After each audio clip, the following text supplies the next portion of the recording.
Here we go. I hereby call the Santa Barbara County Association of Governments meeting for September 16th, 2021 to order. If I could, my name is Holly Sierra. I'm the chair of SBCAG. And Madam Clerk, please facilitate roll call. Thank you, Chair Sierra. Director Williams? Director Hart? Here. Director Hartman? Here. Director Nelson? Director Lavanino? Here. Urig? Here. Julian? Here. Osborne? Here. Waterfield? Here. Parodi? Here. Clark? Here. Murillo? Here. And Chair Sierra. Here. Thank you very much. Terry, if I could get you to remind participants of housekeeping before we get to the agenda. Thank you, Chair Sierra. Just a couple of Zoom reminders. For all the panelists, please remember to mute your mic when not speaking. If you'd like to comment, please use the raise your hand button. If you are an attendee, you will be in listen-only mode. All attendees will remain in listen-only mode unless unmuted by SBCAG staff to provide public comment. Comments from the public are limited to 3 minutes per speaker.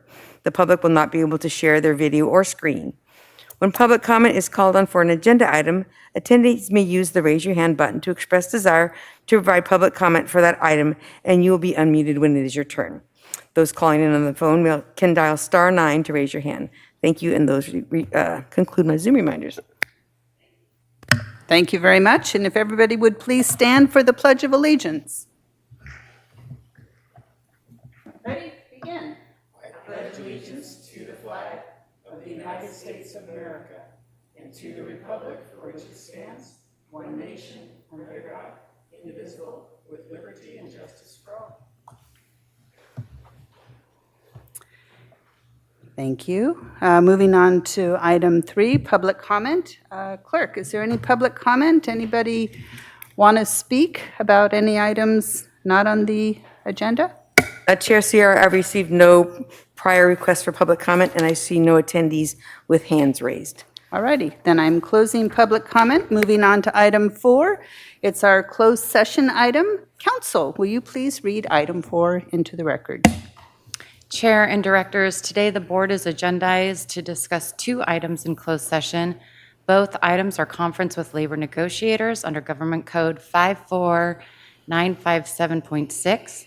The first item is for all SBCAG employees. The agency designated representatives are Executive Director Kern and Martha Gibbs. The second item is for the Executive Director. The agency designated representatives are Chair Sierra and myself, Susan McKenzie. Estimated time is about an hour. Thank you very much. Terry, did we get any public comment on closed session?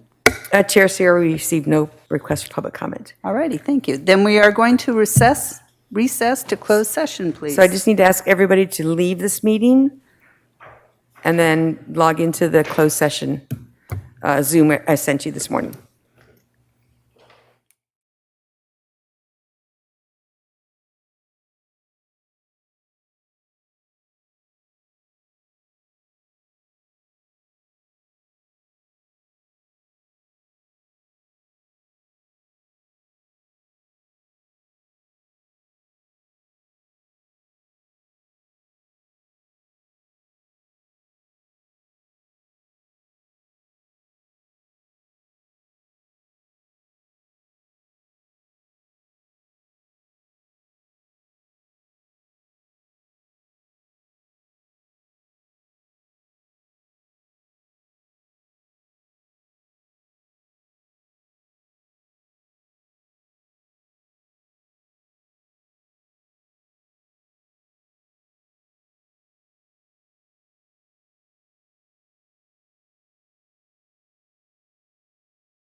Okay, is everybody back?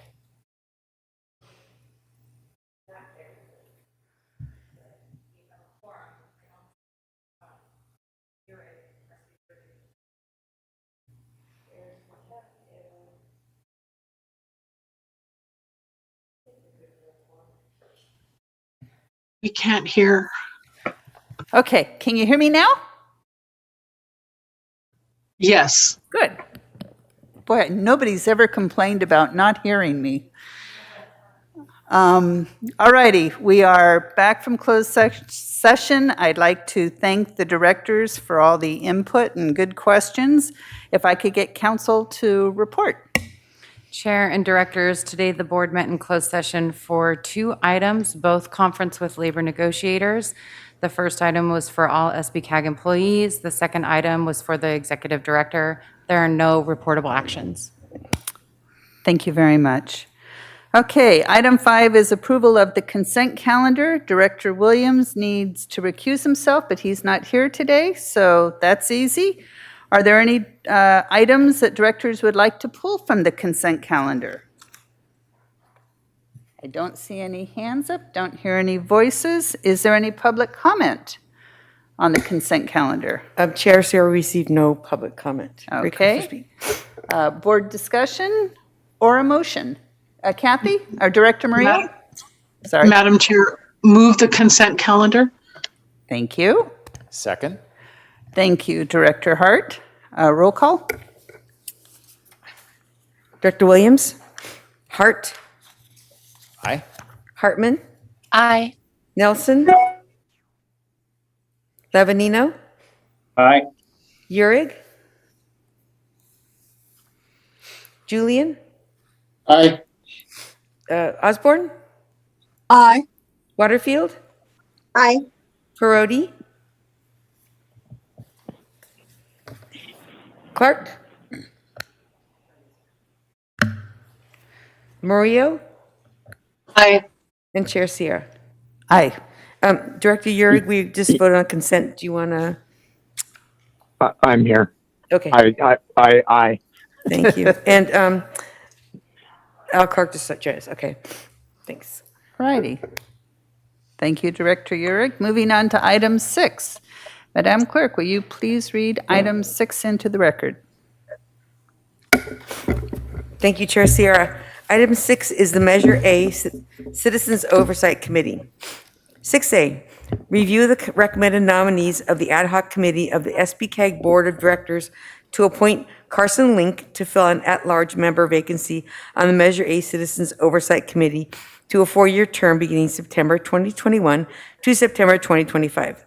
6B, review and recommend the nominees of the North County Subregional Committee to appoint Mark Funkhouser and Eric Melsheimer to fill 2 North County member vacancies on the Measure A Citizens Oversight Committee to a 4-year term beginning September 2021 to September 2025. Thank you very much. And we have a staff presentation by Lauren Bianchi-Clement. Yeah, just really brief. Good morning, Chair Sierra, fellow directors. Your staff report outlines in detail the process by which this board and the North County Subregional Committee undertook to fill the 3 vacancies for the Measure A Citizens Oversight Committee.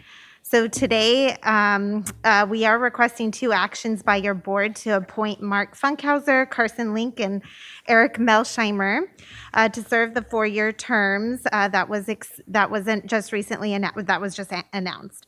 So the first action was to review and appoint the at-large member nominee Carson Link.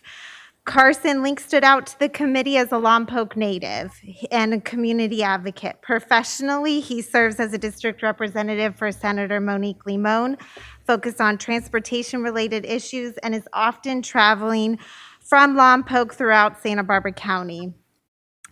The second action for you is to review and appoint the North County member nominees, Mark Funkhouser and Eric Melsheimer, per the recommendation of the North County Subregional Committee. Mark Funkhouser is a resident of Santa Maria and distinguished himself to the committee as a public transit user, He is a California state licensed contractor and professionally serves as the Director of Sustainability for Chumash Casino Resort. And Eric Melsheimer is a resident of Orcutt and stood out because of his unique volunteer and professional expertise. He serves on the Orcutt Union School District Measure G Citizens Oversight Committee, is an ambassador with Allen Hancock College, and professionally is an engineer with degrees in mechanical engineering, aeronautics, and astronautics. So as I mentioned, more details are in the staff report. I just want to take a moment to recognize and thank this board's ad hoc committee for their time and commitment to seeking and selecting applicants for these appointments. The next meeting of the Measure A Citizens Oversight Committee will be taking place in October 21st. That will include the annual review of the Measure A audit. And so these meetings are always open to the public. They are welcome to join us. And that meeting, it will be in person in Solvang. And that concludes my report, if there's any questions. Thank you very much. Any questions? I don't see any hands up. Is there any public comment? Or, I'm sorry, Director Hartman. I just wanted to say to thank Lauren and Margie. We had excellent staff work, and all the applicants. I mean, it's really extraordinary when you get the quality of people applying for jobs like this. It was a difficult thing to have to turn people who are so qualified away, but we do have wonderful people who we are putting before you today. Director Perotti? Well, thank you, Chair Sierra. I want to echo what Director Hartman just said as well. It was hard. It was a hard choice. The applicants were all well qualified, and I don't think we could have done wrong with any one of them. They were all perfect candidates and applicants. And I especially liked Carson Link. I felt like he was interviewing us, and he had a lot of his own questions, and I appreciated that. But they were all exceptional, and I thank them for taking their time and volunteering. Thank you. Yeah, I was very impressed with the caliber of applicants, too. Really was. Don't see any other hands. Do we have any public comment on this? Chair Sear, we have no public comment. Okay, closing public comment. Any more discussion, or is there a motion and a second? Osborne moves to accept both recommendations. Hartman I'd seconds. second. Thank you, Director Osborne, and Director Hartman for the second. Roll call. Director Williams? Director Hart? Aye. Director Hartman? Aye. Nelson? Lavanino? Aye. Eurig? Aye. Julian? Aye. Osborne? Aye. Waterfield? Aye. Perotti? Aye. Clark? Aye. Murillo? Aye. And Chair Sierra. Aye. Motion passes 11-0. A full board again. How nice. All righty. Madam Clerk, will you please read item 7 into the record? Item 7, 2022 Unmet Transit Needs Direction. 7A, direct SBCAG staff to carry out the 2022 Unmet Transit Needs process consistent with the expectation that no Associated Transportation Development Act funding will be allocated for non-transit purposes, such as for streets and roads. Or 7B, directs SBCAG staff to carry out the 2022 Unmet Transit Needs process consistent with the expectation that TDA funding may be allocated for non-transit purposes, such as for streets and roads.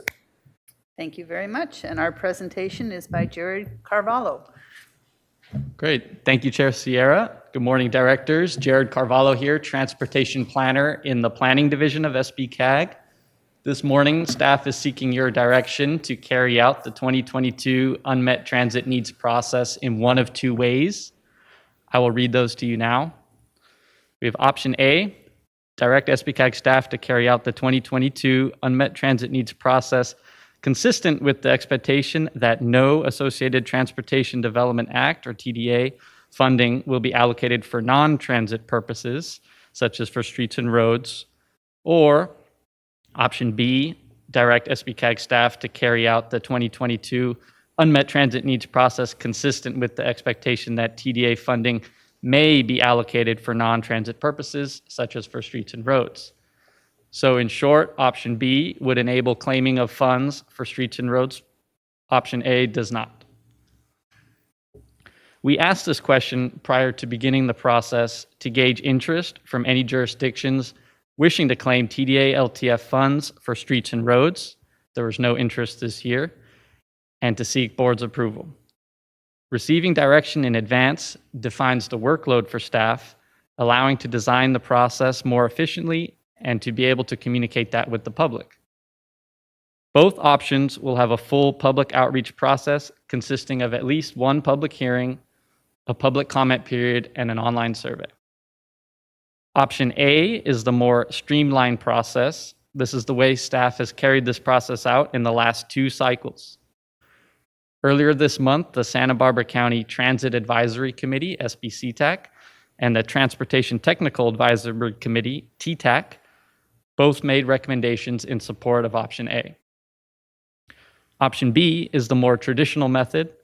This involves analyzing all public comments received to determine if there are any unmet transit needs that are reasonable to meet. Any jurisdiction without any unmet transit needs that are reasonable to meet by definition would be allowed to claim TDA LTF funds for streets and roads. And while the advisory committees unanimously supported option A, some jurisdictions expressed the desire to revisit this process each year, and they'd like to keep the option open to use TDA LTF funds for streets and roads for streets and roads in future funding years. That concludes my presentation, and I'd be happy to answer any questions that you have. Thank you. Thank you very much, sir. Any questions of staff? No, I don't see any. Is there any public comment? Chair Sierra, we received no prior public comment, and I see no one from the public requesting to speak. Thank you very much. Closing public comment, back for board discussion. Director Osborne. Yeah, my community is one of those that ask that this option be brought forward every year so that we may assess. This year we had no needs that were road and streets, but we often have that need, and this may be the only way we can meet that. So we ask that this be brought back with every assessment, not just become the norm that we go with option A. That's my only comment. Thank you. Thank you very much. Any other comments?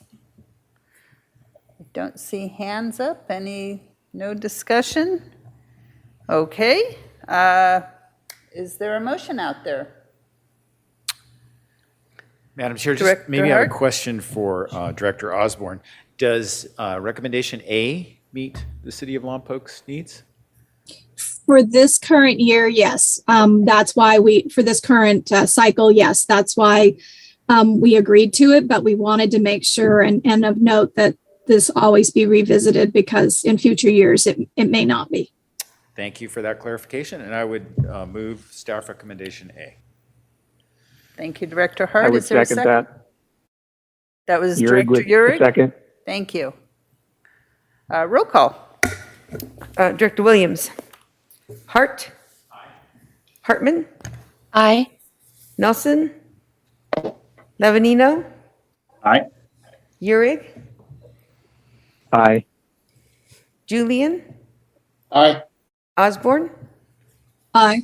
Waterfield. Aye. Parodi. Aye. Clark. Aye. Murillo. Aye. And Chair Sierra. Aye. Motion passes 11-0. Thank you very much. Okay, we get to move on to our 1-minute reports. Can I get Director Murillo to start us? There must be something going on in Santa Barbara. Yes, how did you know? We're really excited, thank you, Madam Chair, about making improvements to Carrillo Street between Bath and Miramonte Drive. And that encompasses a tricky intersection for us, Carrillo and San Andres. for those of you who travel that area, you know the crosswalk is long and at an angle, and we've had a vehicle versus pedestrian there, unfortunately.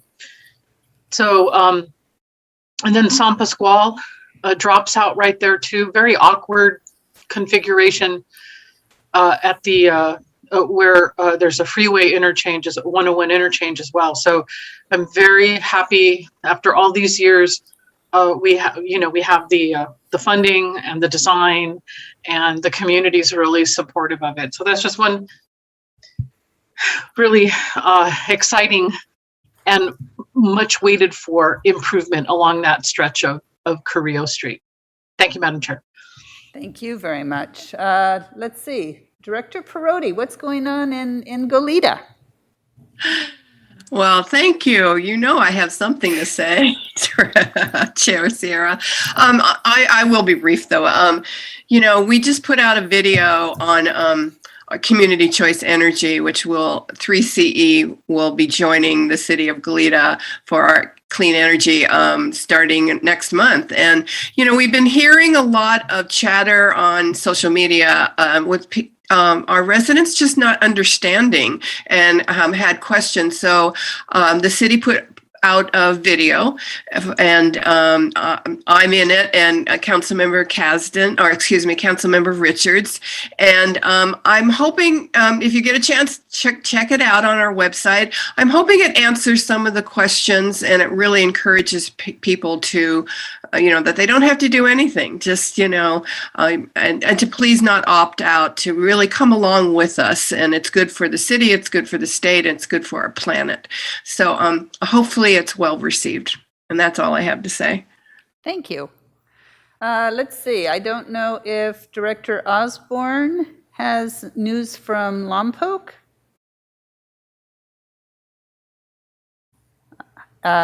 Director? No. No? Okay. No real updates. Thank you. Director Waterfield, anything up in Santa Maria? No, ma'am. All righty. Anybody else want to give a blast out? Yeah. Director Julian, and then Director Clark. Yes, I just, there was this hoopla about T-Mobile doing a broadband expansion in the city of Guadalupe. We didn't get it, but there's 10 cities within the United States that were selected, but we did get $50,000 from T-Mobile, and what we're going to do is allocate that money to playground equipment there at O'Connell Park, adding to some funds that were set aside for that park. And also, you may know that there's Pasadena homes that are being built, 810 homes. Santa Maria Valley Railroad, beyond the south of the Santa Maria Valley Railroad, there's going to be about 357 homes built there. And the owners of that area will allow the city to name those veterans that were killed in action, missing in action, to name streets after those local veterans. So we really appreciate that. And you'll see within the next several years that going on. And the school will be, there's a middle school that's going to be built there on this side of on the north side of Santa Maria Valley Railroad. And that should be a groundbreaking activity in the summer of next year. So we're looking forward to that. Thank you. Wonderful. Director Clark and then Director Hartman. Thank you. Just saying, Carp Grid, looking forward to the completion of the 101. And we're currently facing a very intense commute back and forth to Santa Barbara. Used to be that the tourists would always naturally slow down when they got to Ortega Hill because of the fantastic view. And now it's just a view of construction activity. The construction activity is quite intense and exciting and very tight quarters. And so people slow down very, very much to have a look at it. And it kind of continues on down through Summerlin. So anyway, looking forward to that. Bye. Thank you. Director Hartman? Just wanted to mention, and this may steal some of Margie's thunder, but easy bike demonstrations in Isla Vista on Friday, Solving on Saturday. And I don't have it on my schedule for Buellton, but I think it's coming. This Friday, 5 to 7, Riverview Park. All righty. Anybody else?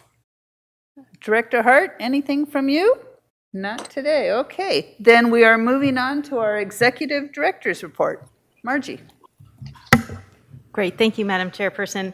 Yes, that was on my report. So, but I'll start with the top of my list. We have scheduled the 154 Task Force meeting, which several of you are members of.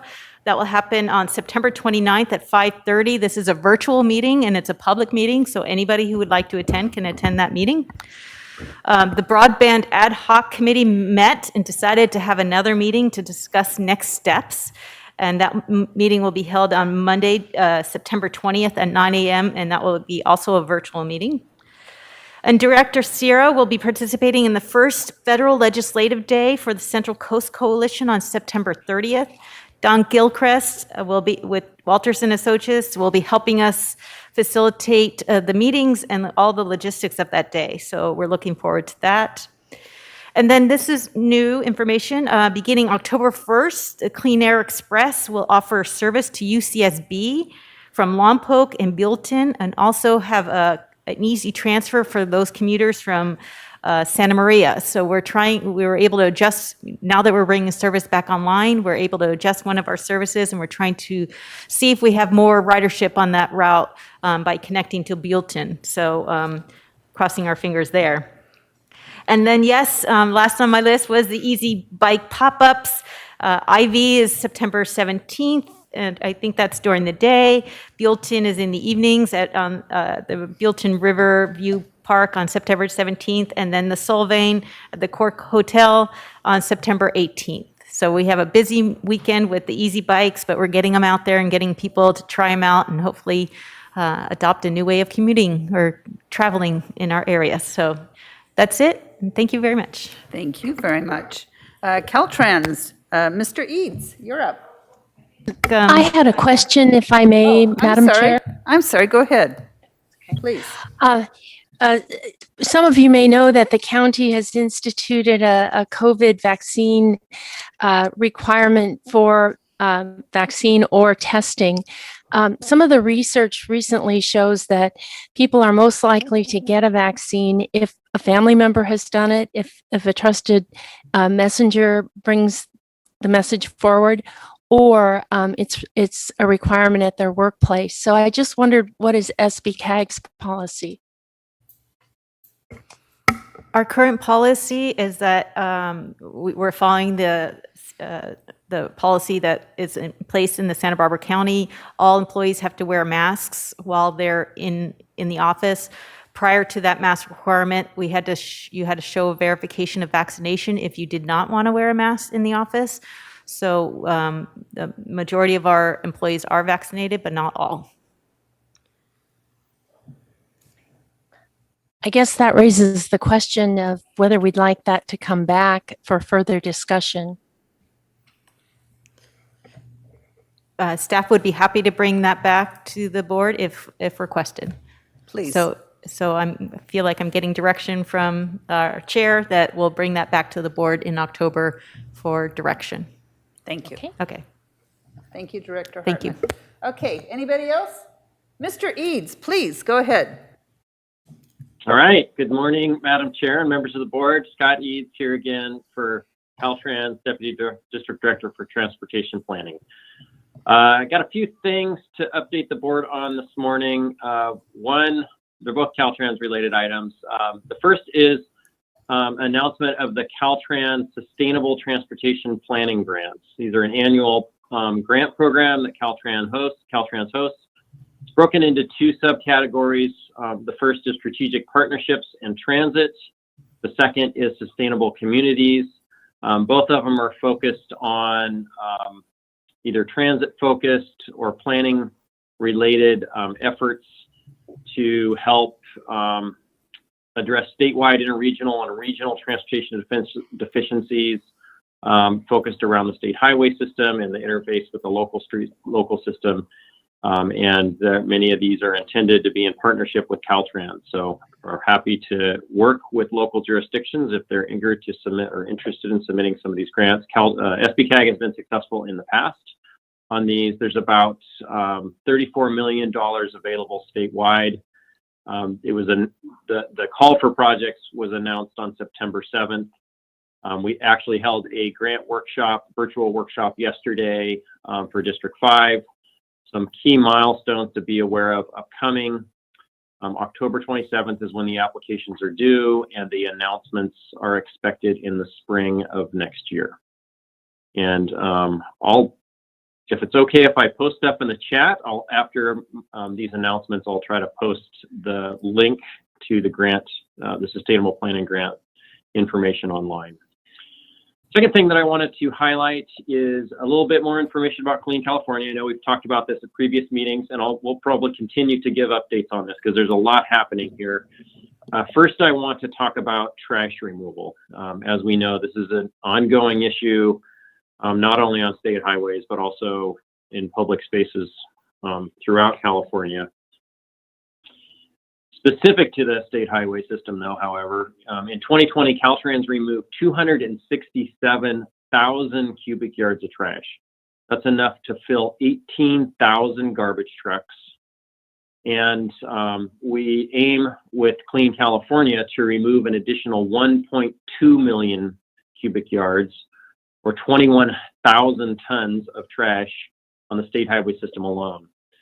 This much trash, just to give you a sense of scale, would fill 81,000 garbage trucks. It would fill the Rose Bowl 3 times, and it's enough if we stack trash bags side to side to cross 3,000 miles, or the length of the U.S. from the east and west coasts. And it would weigh the equivalent of about 135 Statues of Liberty. So just to give you a sense of scale of the challenge that we're up against and what we aim to do with Clean California. And again, we're hiring crews specific to trash removal in Santa Maria and Salinas Valley, and those will be staffed out of those locations, but working throughout the district to remove trash in the coming years. Second thing I wanted to highlight is, again, associated with Clean California, is the local grant program. Caltrans Local Assistance Division is the host of this program. They're working on developing guidelines. There's actually draft guidelines that are posted right now on the Caltrans website. Some key upcoming dates to be aware of for this is there was a workshop on September 1st. There'll be another on October 7th. It's online virtual workshop. In December of this year, the call to projects is expected, and the applications will be due in February of 2022, with awards just a month after in March 2022. Those are anticipated dates at this time, subject to change. Those are the target dates. And there's about $296 million statewide. Again, that's from the general fund, not from transportation funds. So it doesn't diminish the dollars that are going to projects in other areas. And the expectation is all these funds for the local grant program will be expended by June 30th, 2023. So it's a pretty fast moving program. And so we encourage agencies to start getting ready now. They'll have 8 weeks to submit applications, and then I'll post a couple links in the chat if I can do that. That concludes my report. Happy to take any questions. Thank you very much. Director Hartman? Yeah, that's really exciting. I wonder if either we could get your report by email or whether Margie could include it in her Friday newsletter, because there's so much good stuff in there, and all the information about the trash trucks. I know various organizations that are out as volunteers cleaning up, and they would love to see these stats. Yep, happy to do so. Director Murillo? Thank you, Mr. Eads. Thank you for your report. Do you have a sense of the generation of the trash? Is some of it related to unsheltered people having camps in your right of way? Or I assume it's people who are driving and they toss something out the window. We encourage people not to do that. But what do you have a sense of how the trash is created? I have limited information, but from what I understand, certainly encampments is a source of litter and trash at this time, more so than it's been in the past. And then, yeah, folks throwing stuff out of their vehicles. Oftentimes it's folks that are driving and they're, with a truck or an open bed, and there's stuff in there that's not necessarily supposed to be trash that blows out. We see ladders, rakes, and other stuff. We all see that on the side of the road. But from what I understand, folks that are taking a load to the dump doesn't always make it to the dump, or at least portions of it do not, and end up on the side of our roadways. Thank you for that. All righty. Any other questions, comments? Don't see any hands up. We move on to item 11. Thank you very much, Mr. Eads. Communications, we have no report today. And with that, I am adjourning our meeting. We'll see everybody back Thursday, October 21st, 2021 at 10 a.m. Thanks, guys.